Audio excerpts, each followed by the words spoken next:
Amboo kampaasii Hacaaluu Hundeessaa eebbaaf qophii tosoo jiranii maaliif uffata suura Hacaaluutii faajii adda qadaa ofirra qabu uffatan jechuun arguuramaan. Kanumaa wal birqabuun eebbifamtoota yuunivarsiitii Finfinnee immoo uffata alaabaa miilii qabu uffachuun suuraa maxxansan ijoo miidiyaa hawaasaa ta'ee jira ye'uun ingidaarra dhagee. Wareegamu Hacaaluu Hundeessaa waggaa tokkoon booda artistoota Oromoo weelluu qabsootiin Itoophiyaa wareessuu jiru.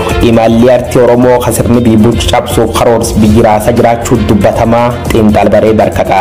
Xuyyoorri Itoophiyaa tokkummeesha waraana hafee waliin magaal Kaartum Suudanii qabamee jedhaan. Fonqolchi mootummaa Habiilii Afrikaa Ginii godhameen immoo pirezidaantii Alfa Kondee waggoottan 11 booda harkeegduu isa Koloneel Mahammad Doobiyaa Kadiloo seenuu wanti jira oduu teentala tardhaatiin Ginii Konaakirra bookeef fulbaanjaa barkum 2021 guyyaa wiixataa OMN Horn irra oduun isaniif qopheessin kunooti.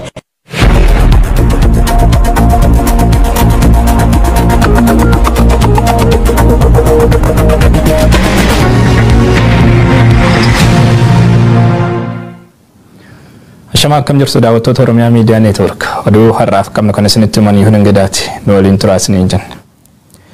Weerara daangaa liyyuu Haayilii Somaaleetiin aanaa Cinaaksan irratti banameen namoonni 9 yoo madaa'an loonii 100 caalan saamamuu namoonni achirraa dubbifne himan. Weerarri lafaa humnoota naannoo Somaaleetiin jiru kan gama aanaa Cinaaksaniin mudatu kun waggaa guutuu walirraa hin cinnee jedhu. Abrahaam Birruu guutuu gabaasa kanaa qopheesseera. Angorra Ariyamu Abdiilee booda weerarri dachii Oromiyaa fi ajjechaa lammiilee nagaa gama bahaa fi kibba Oromiyaa ture kadhaabbate yoo ta'u bakki ammallee lolli irraan qabbanaa'in baha Oromiyaa gama daangaa aanaa Cinaaksan irraan jirudha. Bara 2013 dabarsine keessa qofa namooti kurnan hedduun lakkaa'aman aanaa Cinaaksan irraa balaa weerara lafaa kanaan wareegamanii jiru. Lafti Oromiyaa gandoota hedduu humnoota liyyuu Haayilii Somaaleetiin weeraramee jira. Lolli miilanaa immoo gaafa gayya 28 bara 2013 akka lakkoofsa Itoophiyaatti humnoota liyyuu Haayilii Somaaleetiin oomisha jimaatii fi loon saamuuf gara aanaa Cinaaksan bobba'aniin akka eegalame dubbatu jiraattonni aanaa Cinaaksan irraa dubbifne. Radaa Ciriilee milishoonni naannoo Somaaliirraa dhufanii naannoo sa'a 5 fi cinatti ganama jechuudha. Hawroota uummata kayya keessatti dhufanii jimaa humnaan guurrachuuf jalqabanii turanii. Jimaa erga guurratan booda gama horii bobbee saamuuf sanirratti ol ba'anii turanii sababa saniin dhukaasni baname. Kana hordofee lola walitti fufee guyyoota lamaaf ture namoonni nagaa lama kan wareegaman yoo ta'u 9 immoo madaawanii jedhu. Erga manneen hedduu barbadaa'ee horiin hedduu saamamee waliigala namni madaa'e nama 9 kan lubbuun dabre nama 2. Aanaa Cinaaksan Radaa Tamaam horii 100 ol fudhatan nam 9 ni dhawan madoodha namni 9 nama 2 batalamatti du'an Oromoo bal'ootti dhoyyaa. Magaalaa Hararitti kan argamu hospitaalli Hiyoot Faanaa jedhamu madoowwan keenya wal'aanuu didee jechuunis komatu. Araddaalee akka Ciliilee fi Gaalikaa Horsee Tamaam keessaa loon gara dhibbaataan liyyuu Haayilii fi milishaa naannoo Somaaleetiin nurraa saamamee jira jedhu jiraattonni. Qe'ee guutuun abiddaan barbadaa'uu fi qabeenyi uummataa saamamuu hawaasi aanaa Cinaaksan kan himan yoo ta'u uummanni Oromoo akka nu bira dhaabbatu jechuunis waamicha godhan. Haalli jiru qabeenyi uummataa saamamee ibiddiinis gandi guutuu gubatee jira. Haala jiru kana akka waliigalatti uummanni Oromoo fi uummanni jaarsoo meeshaa kana akka dhaqqabsiisu yookaan ammoo adabbii doolaara 250,050 akka kaffalu himachuu ibse. Kana hordofuun dhaabbatichi qondaalota nageenyaa Itoophiyaarraa adeemsa qulqulleessaa erga xumureen booda meeshaa kana gara Suudaan fe'uu isaa fi xalayaa ministeera haajaa alaa Suudaan irraa barraa'ee dabalatee ragaalee barbaachisoo mara kan qabu ta'uu himeetii jira. Walhimannaa fi walitti gaarreeffannaa mootummaa Suudaanii fi Itoophiyaa tibba kana akka haaraatti kan hammaate yoo ta'u dubbiin qabamuu meeshaa waraanaa kun ammoo caalattuu hariiroo biyyoota lamaanii hammeessuu danda'a jedhamaatii jira. Itoophiyaa keessatti eegga waraanni babal'atee asitti daandiin xayyaara biyyattii seera balallii addunyaa cabsuudhaan meeshaa waraanaa fi loltoota deddeebisaa jira jedhamee himatamaatii ture. Mootummaan Biltsiginnaa gama isaatiin himannaa kana haalaa turus xayyaara imaltootaa keessatti meeshaaleen waraanaa qabamuun gocha sirnichaa kan ifatti saaxilee fi daandii qilleensa Itoophiyaa maqaa gaarii qabu irratti dhiibbaa guddaa hordofsiisuu mala jedhamaatii jira.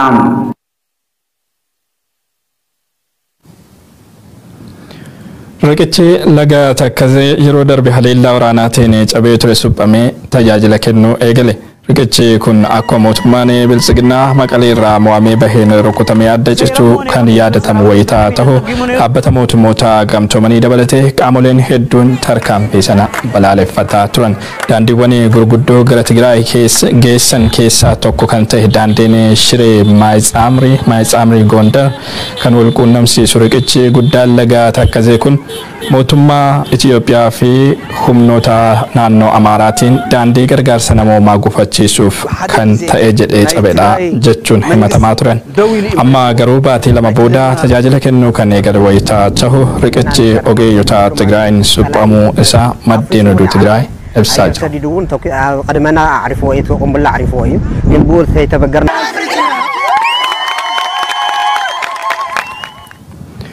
Oduu keenya xumuraatiin pirezidaantiin Giinii Alfaa Koondee fonqolcha mootummaan aangoo irraa makfaman. Dhaabbatni mootummoota gamtoomanii mootummaa Ameerikaa fi ECOWAS fonqolcha kana mormanii jiru. Alfaa Koondee eenyu gareen isaa fonqolchoo Guyyoo Waariyoo waan qopheesse qaba. In Conakry, where, as we reported earlier, heavy gunfire has been. Alfaa Koondee jedhama. Jaarsa gana 80 barkum lamaaf kudhan irra jalqabuun biyyi Afrikaa Giinii bulchaa ture. Pirezidaantii biyyattii Afreesoo aangoo ammoo baay'ee jaalata. Kanaaf akkuma Itoophiyaa waggaa dabre kura saamusaa dubbata. Dilbat kaleessa dhukaas guddayya naannoo masaara mootummaa Konaakiritti argamu godhameen booda barcuma jala butuun udduun lafa waraansisaani. Viidiyoo gareen kolooner Koomaandar Maammadaa Doobuyaa akka diloo gallakkifteen jaarsa A video shared on Guinean social media Sunday showed Condé slumped on a couch next to a masked soldier. Loltooti jaartuu pesaa turtituun duubee geetlebjiin biyyattii rabbaa'u namichaan gorra fonqolchuu matateemte. Ministeerittis biyyattii yaaliin fonqolchee eegdutti pirezidaantichaatiin fashalaa'ee jechuun dubbaate. Garuu dubbii raayyattis biyyatuun dhugaan fakkaatu. Jaarsa kan eegii kalemiil duuba farteessisaniin duubitti cophxee sana mungarree jedhani. Viidiyoo fonqolchi mootummaa qabiilii Afrikaa ta'uun fuul miidiyaa addunyaa weerarteen. Loltooti lakkoofsaan agnam 8 gaana laaba biyyaalessa diimaa warqeef magariisa uffachuun akkan jechaa turan. Nuqore biyyaalessa haraaraatiif misoomaati. They say the coup was a response to widespread corruption, mismanagement and poverty. Heerri biyyattii waan diigameef mootummaa haaraa hundeessuun mara hundammat tolchine san bulchin jechuun uummata deemte. Giiniin biyyi Afrikaa qabeenya uumamaatiin badhaataatullee tasgabbii dhabiinsaaf rakkinni bulchiinsa irra kakayyummaan sadarkaa duraarratti argamte. Abbo Kondeen immoo nama dujjeessuun nama duulla saamaatuun jechuun uummata jabeessee maata. In a nearby opposition stronghold neighborhood, joy in the streets as news spread that President Alpha Condé had been deposed in a coup. Addunyaan immoo fonqolfamuu abbaa Mahammad Alpha Condé jabdu mormuu jirti. Hokkaraaf tarkaanfii biyyattii tolta fudhachuun nageenya tasgabbiif badhaadhin Ginii qaballees waan taateef qaamolee wal morkuu jirti cufa hokkar tasgabbeessuun karaa olaantummaa seera hordofeen deemuu qabanii yaada Ameerikaati.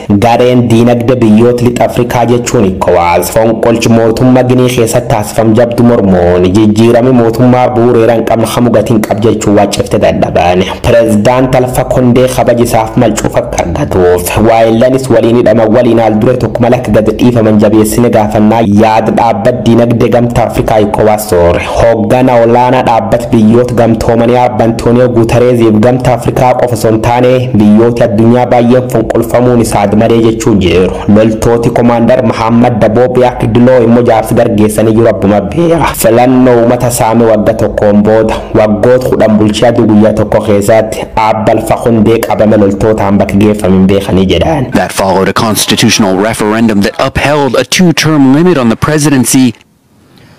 Daawwattoota keenya walumaa galatti oduun har'aaf qabnu kanneen turanii waan waliin turtaniif galatoomaa yeroo gaarii isiniif hawwina.